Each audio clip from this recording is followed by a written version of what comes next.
About 6 minutes later, at 2:24 p.m., officers received information once again through dispatch that a man who had been shot was calling and requesting help in the area of Northeast 146th and East Burnside.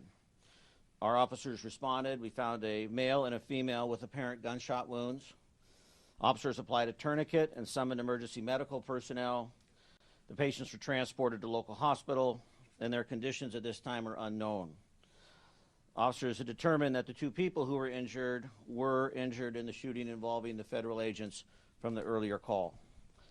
PPB officers secured both scenes, and this is a federal investigation. It's being led by the FBI. We have been in touch with them. We are, in regular contact. This is their responsibility, but when we have these type of events happen in the city, Portland Police Bureau does offer a level of assistance.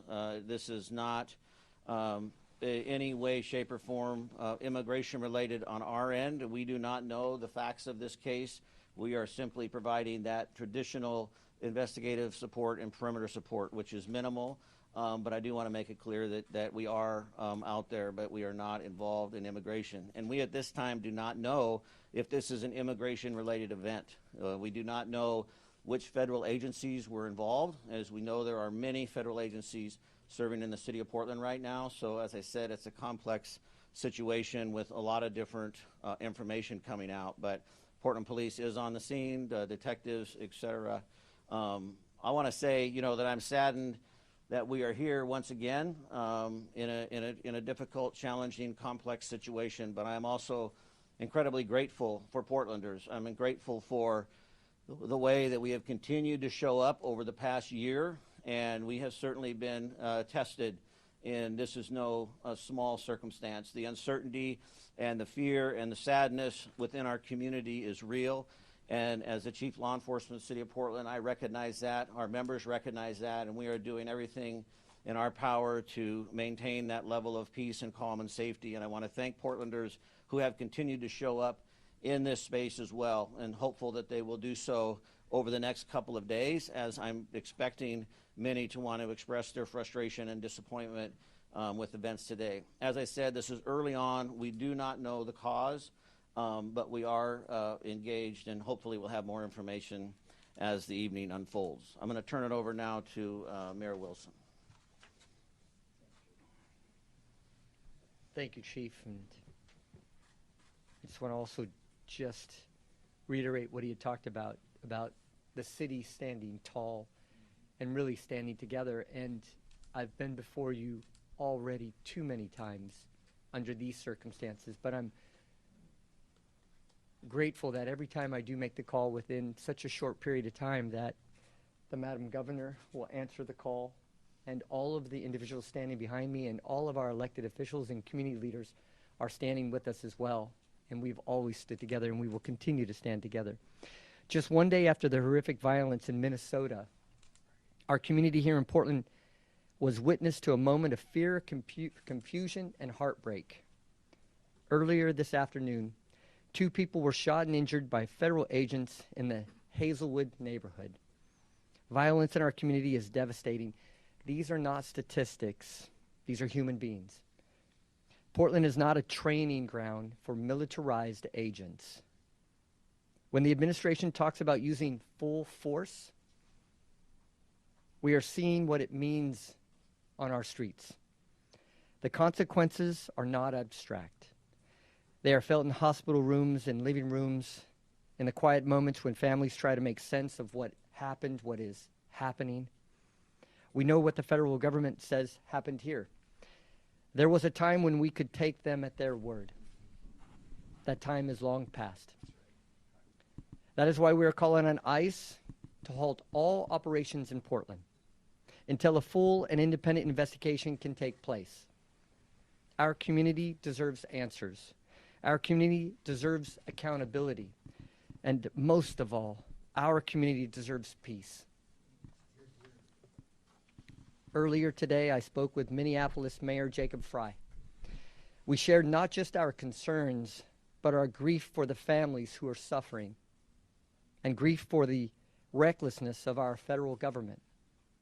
The administration is trying to divide us. to pit communities against one another, to make us fear one another. Portland. This is a moment to hold each other close, to stand together, to remember that our strength has always come from community, compassion, and solidarity. Yesterday, Governor Walz made an appeal to all of us. Today, I want to say clearly that we stand with Minneapolis, we stand with Minnesota, we stand with Chicago, we stand with LA.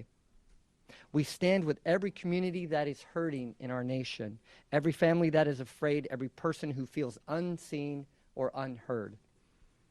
ICE agents and their Homeland Security leadership must fully be investigated and held responsible for the violence inflicted on the American people in Minnesota, in Portland, and in all the communities across America. The Federal Protective Service claims values such as service, integrity, honor, and vigilance. This is the moment to live those values, not behind masks, not through intimidation, but through transparency, accountability, and most of all, humanity. So thank you. I'd like to turn it over to the governor. Thank you, Mr. Mayor. Thank you, Chief Day. Good evening, Oregonians. We are standing here today united as a state, wanting peace and safety in our communities.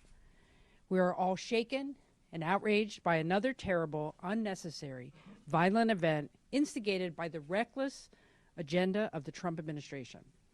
This time in our own state, in our largest city, coming just one day after the tragedy in Minnesota.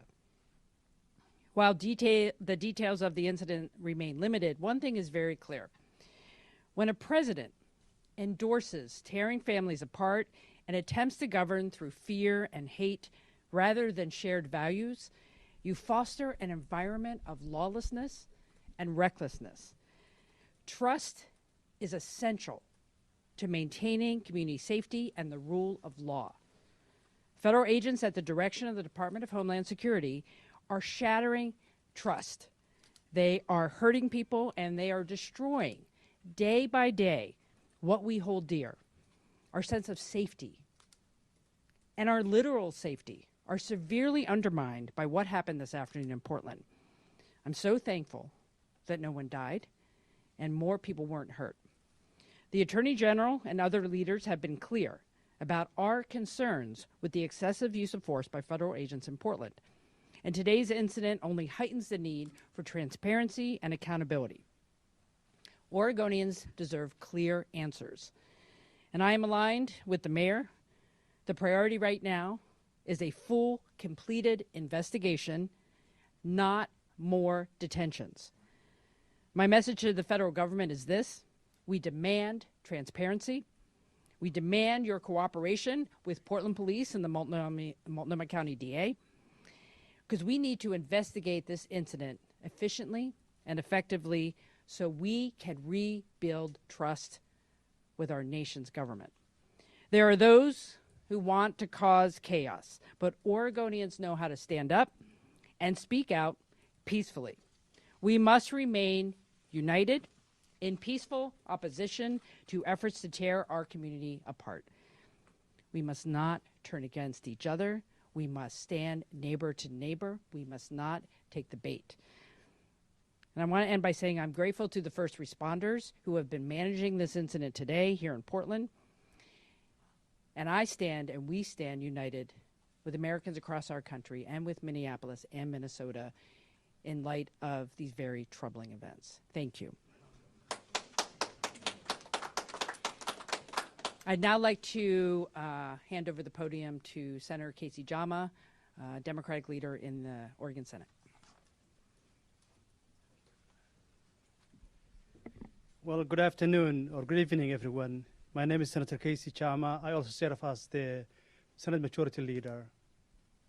I live Hazelwood neighborhood. The incident took place not that far where I live in my home. I'm raising my two children. I live with my wife. I have a few messages, but let me start to say this one first. My prayer is to the families and those who are hurt, and I hope they will recover speedily. As I said, I have been in this country about 28 years and I'm a former refugee.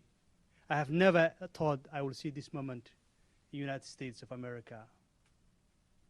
This is a challenging time for us.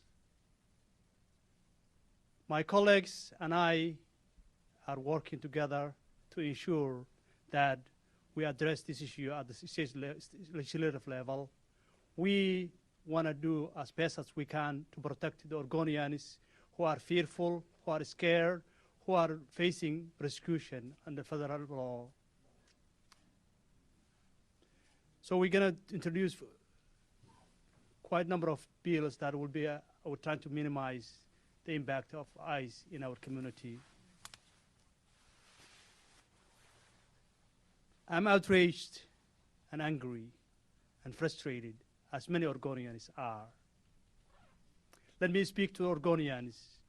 I share your frustration. And immigrant refugee community, let me talk directly to them. I share your fear. I share your challenges that we're all facing. And I know that the struggle is real. Let me say this to the Oregonians. Oregonians are welcoming. State of Oregon is welcoming state. We want to keep that way. We want to fight for that. We want to work hard for that. And we want to make sure that all Oregonians feel welcome.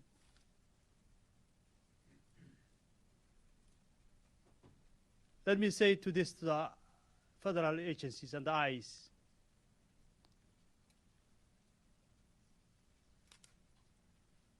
This is Oregon. We do not need you. You're not welcome. And you need to get the hell out of our community.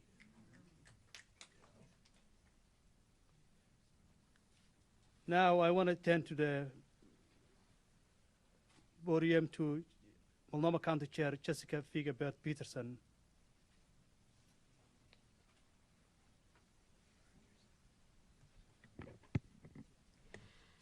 Good evening, everyone.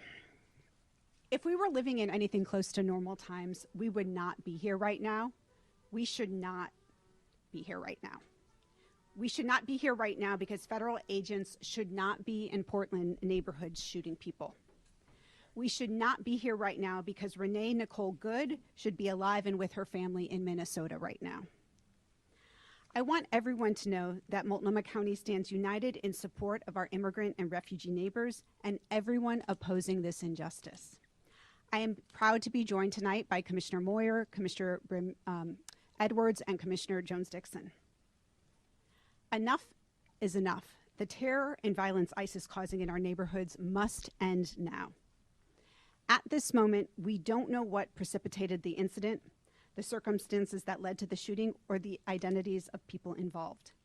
The FBI will be leading the investigation, and they need to allow local law enforcement to participate, and they need to be transparent and accountable to local governments. We know that this news is incredibly alarming and upsetting. We know what happens today speaks to a fear that we have had since last fall when federal law enforcement and immigration agents first increased their presence in our community. Multnomah County will not stand by as federal governments attack our neighbors. Just this morning, our board unanimously voted to extend an emergency declaration in response to the ongoing harm of ICE activity, and we will keep showing up in every way that we can. During our vote, I shared that over the holidays, my office received a string of emails and calls from neighbors in the Brentwood-Darlington neighborhood who are asking for help to find 2 neighbors who were kidnapped by federal agents the day after Christmas. Both of these people are the primary breadwinners for their families, and their children attend the local elementary school. As a parent, my heart breaks for their families and the whole community that has been impacted by these cruel actions. Add to this the horrific murder of Renee Nicole Good in Minnesota, the dozens of lives that have been lost in ICE detention this year, and now a shooting here in Portland.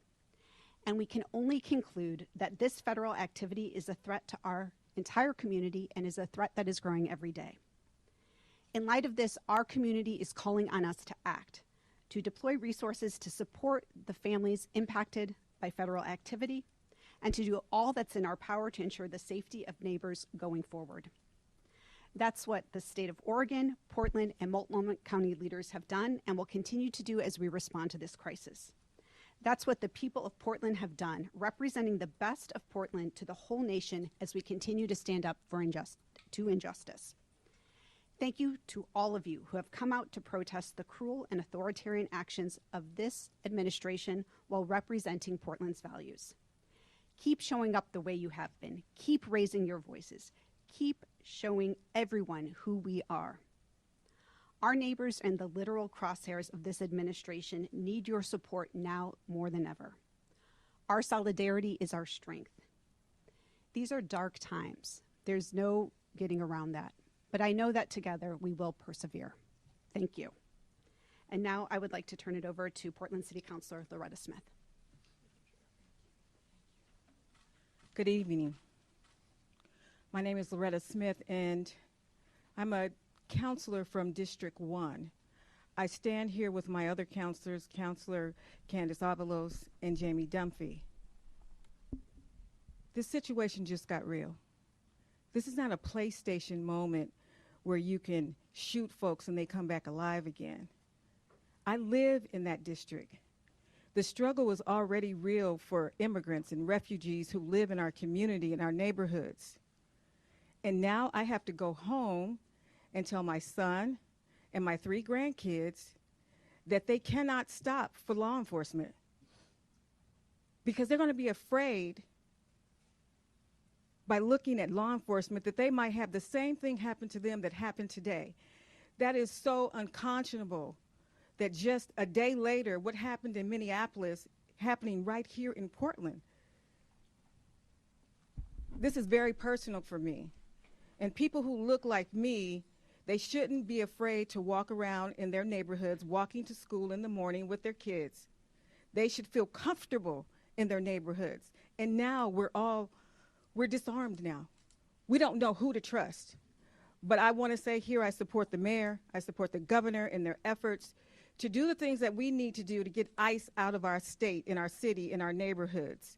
The harassment, the violence, the unconscionable walking around and infiltrating our communities as if we're some sort of third world country. It's not cool. And it's not something that we should support. I feel good, I feel strong standing next to my elected leaders and my community leaders behind me. We have to do whatever we need to do to make sure that ICE is no more. Thank you.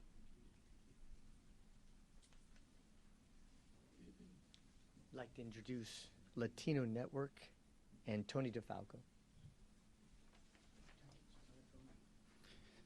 Good evening. Tony DeFalco, Executive Director at Latino Network. We are hurting tonight in our community. We are tired of this violence in our community, and we're pissed off. Just last week, we buried one of our young people from gun violence, not less than a mile from this site at 148th and Burnside. This kind of violence is nothing new to our neighborhoods here in Portland and Multnomah County, and we've been working hard for decades to reduce this trend of gun violence by private individuals, but worse, by state-sponsored violence in our neighborhoods. And for this to happen tonight, in many ways, is not a surprise to us. It has been perpetrated upon us for many, many decades as part of routine operations to balance power against our community. So tonight, we have a few calls to action. One, we call on our state leadership to continue its efforts to minimize the role of federal authorities in our communities and to enact legislation in the short session that allows for private right to action, to sue, to enable our Attorney General and others to bring charges against the perpetrators of these violent acts, and to go even further to protect immigrant communities from this ongoing violence and oppression. Two, we desperately need investment in our community. We are picking up the pieces. 2 weeks ago, 2 mothers were taken from their families. And in our community, the mothers are the glue that holds everything together. And by targeting mothers, they are trying to rip away the fabric of our very community. The ability to take care of our young people, to take care of entire families, and to match up breadwinners, resources that are coming in with the ability to get kids to school, get kids into preschool, is absolutely devastating to us.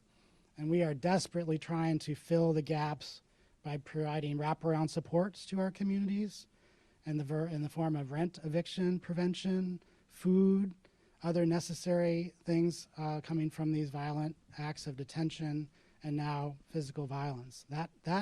Those resources are not coming from our state yet. We need those resources to come from our state immediately. And last, we are gathering tonight to mourn this act of violence at Legacy Emmanuel Hospital, and we're asking all those that are watching or reading tonight to join us to honor all of those that have been impacted by these violent acts by our federal agencies over the last several months, and to know that we cannot be ripped apart. Despite these intentions of our federal government, we will continue to hold each other close and continue to be the strong fabric that our entire city, county, and state need from our Latina community. Thank you. Next up, Pastors Hennessy and Knutson. I'm not going to choose.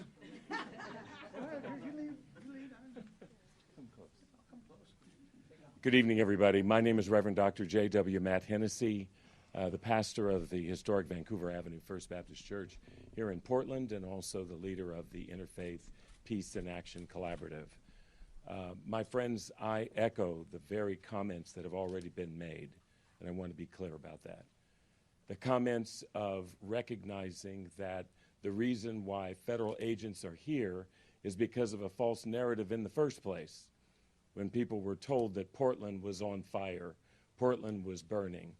Portland is a great city, and it's a city I've been a member of for the last 37 years, and I'm not going to let anybody try to make it any worse. One thing's for sure, we have our issues, just like every city does, but we are determined to work together to make sure that we resolve the problems or issues or challenges we have, and we do not need help from the federal agencies to do in more. If they want to do anything, they should go back and restore the grant money that was there that we use to build bridges with police and community.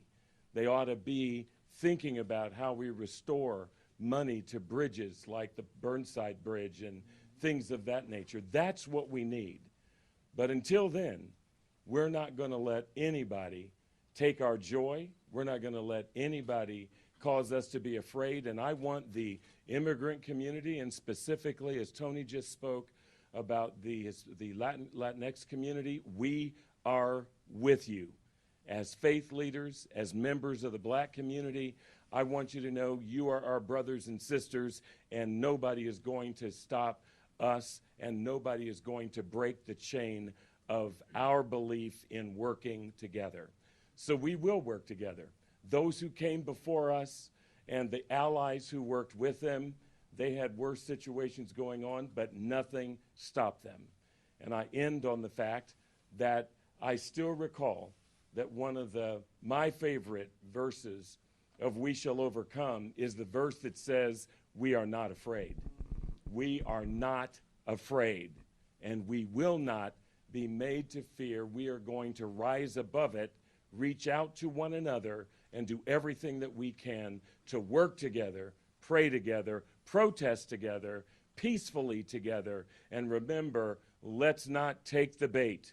We can do this peacefully, and peace and love always win.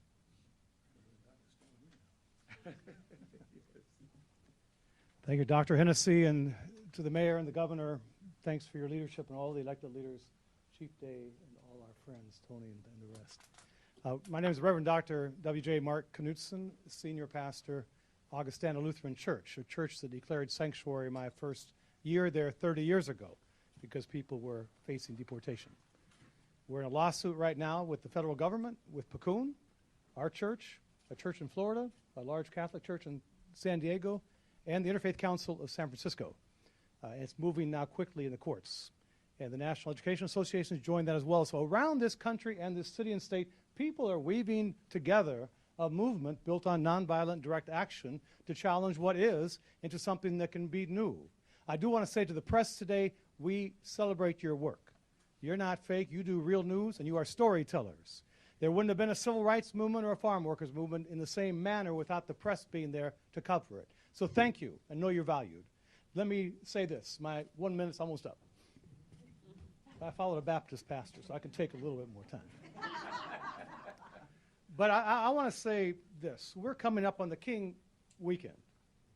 And a year ago, we backed our 30th King service back a week until this new administration came into office. Mayor, you came and spoke at that. And we packed the church. People were ready a year ago, January, to stand up and stand in solidarity. Our prayers are number one with our immigrant siblings, the couple that's in trouble today. We have members from 23 countries. I don't know if that's not one of our members from Venezuela and his wife. It's going through all of our minds. Some of my colleagues say, you were crying. I was crying. We are all crying. We are so torn in this moment. And with a very diverse family myself, as a white male, I can drive around. But my son, my wife, my grandson, daughter, others, our biggest extended family, it's dangerous out there. And so to know this, the faith community, interfaith, we work closely together in Oregon. Our Native American spiritual leaders on whose land we stand. Jewish leaders, Muslim leaders, Hindu leaders, Sikh leaders, Christian leaders, other people of faith and people of just goodwill to say enough is enough. This cannot continue. It isn't human. With King's celebration coming up in just a week, his last couple sermons at Ebenezer and then at the National Cathedral and then at Riverside Church in New York, he said the biggest purveyor of violence in the world in 1968, the week before he was murdered, is our own government. Those words 60 years later train truly because we have sisters and brothers who are us, our brown and black siblings, our LGBTQ members are afraid tonight, and we should all be standing in fear and holding together one another and saying to this man in the White House, and I know you're watching, I'll call you out, study your scripture. Don't be doing theological malpractice. Study your scriptures. What does the Lord require of you but to do justice, love kindness, walk humbly with the Creator and with one another. And in that spirit, Oregon, you've shown we can do this nonviolently. Read the 6 principles of nonviolent direct action. Keep doing what you are doing in a peaceful way. We shall overcome. God bless all of you. God bless our elected leaders, our civic leaders. All of us together, we can do this. Thank you.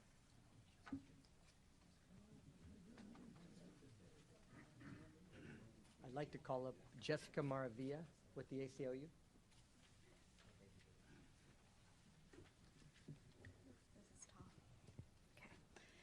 Good evening. My name is Jessica Maravilla, and I'm the Policy Director for the ACLU of Oregon. We're an organization dedicated to protecting civil liberties and civil rights, and a core part of our work is defending immigrant and refugee rights. As you heard today, less than 24 hours after Renee Nicole Good was shot and killed by ICE in Minneapolis, 2 people in our communities were shot by ICE here in Portland. Our hearts are with those who were injured, their families, and with everyone carrying fear tonight, because this is not an isolated incident. This is the continuation of ICE harming our communities. While there is still much we don't know, we do know this. People are in the hospital tonight because of the actions taken by our federal government, funded by our tax dollars. And this did not happen in isolation.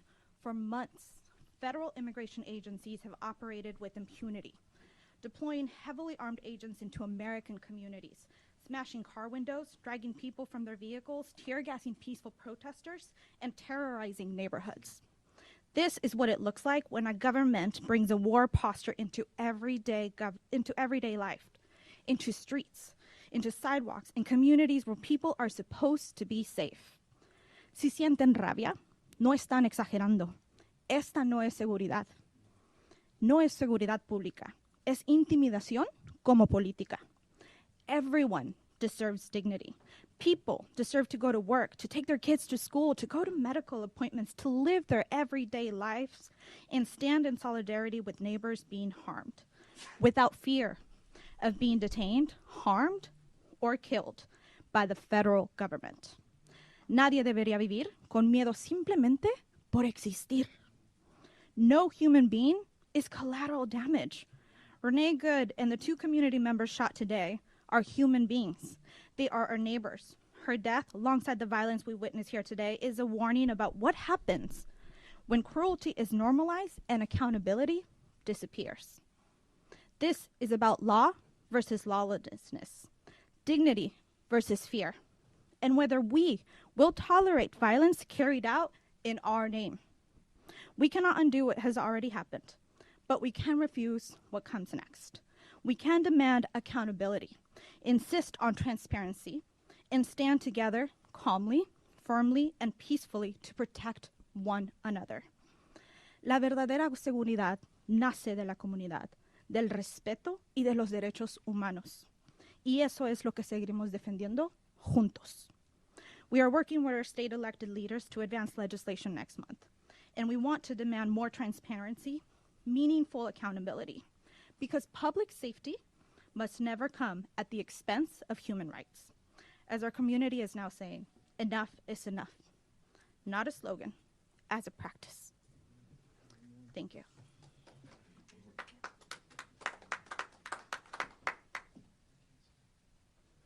Buenas tardes, everyone. Mi nombre es Andrea Valderrama, el representante estatal del Distrito 47, Outer East Portland. Good evening, everyone. My name is Andrea Valderrama. I'm the state representative of House District 47, and I live in the Hazelwood neighborhood. I am horrified by the violence that we've heard about just down the street from my house where I was today. My heart goes out to those hurt today. I've been proud to be the first Proven American to serve in the Oregon legislature. My family came to this country fleeing really the same type of violent tactics that we're seeing in my neighborhood and in this city and across this country today. And so it was so difficult to have yet another conversation with my daughter today about the violence that we're seeing in our neighborhood, and to hear from her the support that her school is providing for children who are terrified of walking home, who are terrified of participating in their extracurricular activities, who are unable to just pay attention in their classrooms. I absolutely stand against separating families, against destabilizing our kiddos and our families in this moment. Our communities deserve to stay together. Everyone's families and mothers and children deserve to stay together. This legislative session, I'll be bringing forward legislation to continue to strengthen and protect child stabilization, post-detention and deportation. And I'll share updates as soon as possible on the situation in my neighborhood. I think the last thing that I just wanted to share is, as we are horrified and as I continue to mourn and do what I can as a mother to remain calm and provide peaceful support to her, I continue to feel hope with all of the incredible leaders that we have in this state, from our governor all the way down to our school district, to our neighborhood. I know that in Oregon, we are resisting peacefully. We are resisting in the way that we can. And I want to thank everyone here today and the leaders, whether you are a fellow mom in the neighborhood or our state governor. I'm so appreciative of all of the support, and know that we continue to resist always and stand with you. Thank you. Thank you, Representative Valderrama, and to all of our speakers. We have some time for some Q&A right now. I just want to remind everyone, this event happened just a few hours ago. The investigation is just getting off the ground, and nobody in this room is directly involved with that investigation. So please keep that in mind. It would be irresponsible for anyone up here to speculate on what exactly happened. All that said, we thought it was important to address this incident. With that, we'll take Q&A. Please state your name and who you're with and who the question's for. We'll start with Anna Griffin. Anna Griffin from the New York Times. What are you actually